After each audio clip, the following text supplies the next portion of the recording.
All week I've been at the Kentucky Horse Park doing World Equestrian Games preps, but today I actually got to get on a horse. This is the Ride-A-Reiner program.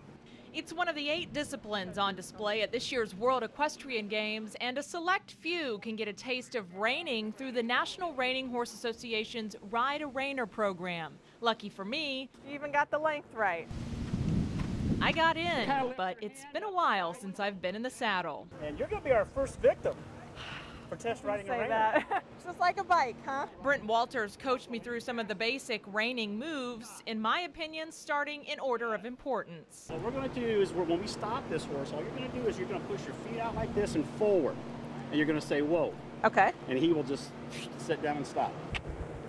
From there, we stepped it up a bit, sending Streak into some dizzying spins. And he's guiding on a loose rein. He has a lot of cadence with his front feet, and he's going to keep turning around. Excellent. Right there. Very good. And stop. Easy enough. Now for the finale. My photographer's very trusting. You're going to kind of gallop up to this end. You're going to shorten your reins a little bit, so you got a little bit more control. Shorten just a little bit. Just keep walking your fingers down. You remember those old tricks? There, guy over there. Whoa.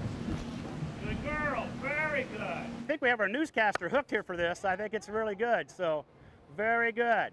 And yes, I could get used to this. Ride-A-Reiner is being put on by the National Reining Horse Association, but unfortunately all their spots have been filled, but they say still feel free to come on out to the horse park and watch as they do some live demonstrations. We're covering the news in Lexington from the LEX 18 Mobile Newsroom. Back to you.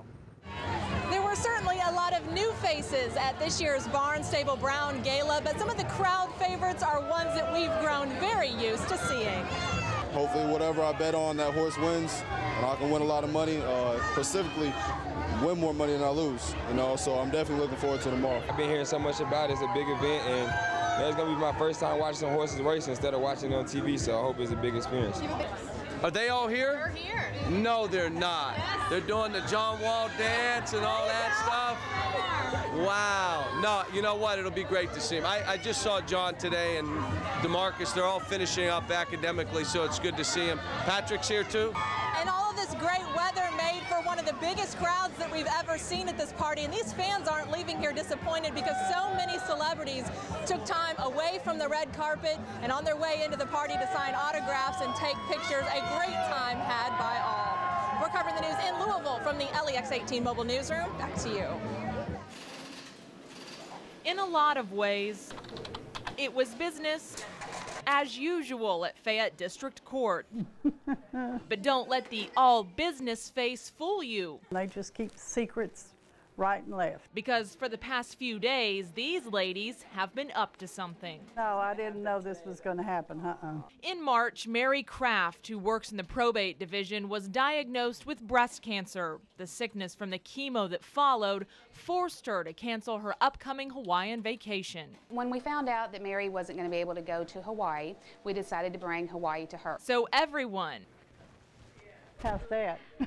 even Judge Ransdell, dressed the part for the luau. From the clothes and the decorations to the flip-flops. Oh gosh, mine's not, I'll hide my toes. And the Hawaiian-inspired lunch. Who made this? Today was about Mary. That's a lot of goldfish. We love Mary, and we just wanted her to know how much we support her, and we're behind her 100%. With a little luck, Mary hopes to take that trip to Hawaii next year. In the meantime, the probate division is like a little piece of paradise. This is fun too, I just don't have the ocean. Covering the news in Lexington, Kristen Flum, LEX 18 News.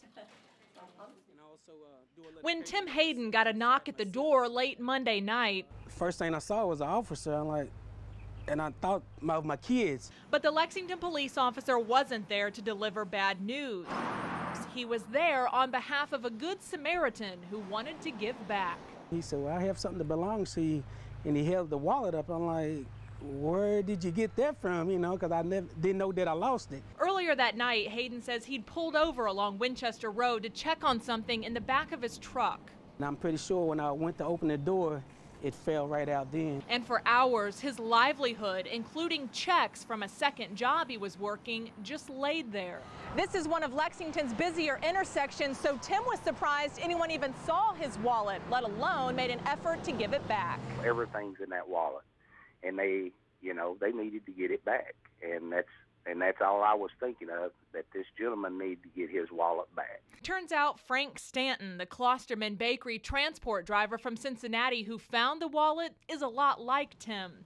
They're both working family men trying to make ends meet. I was always told, you know, if you do a good deed, you know, it'll always come back to you.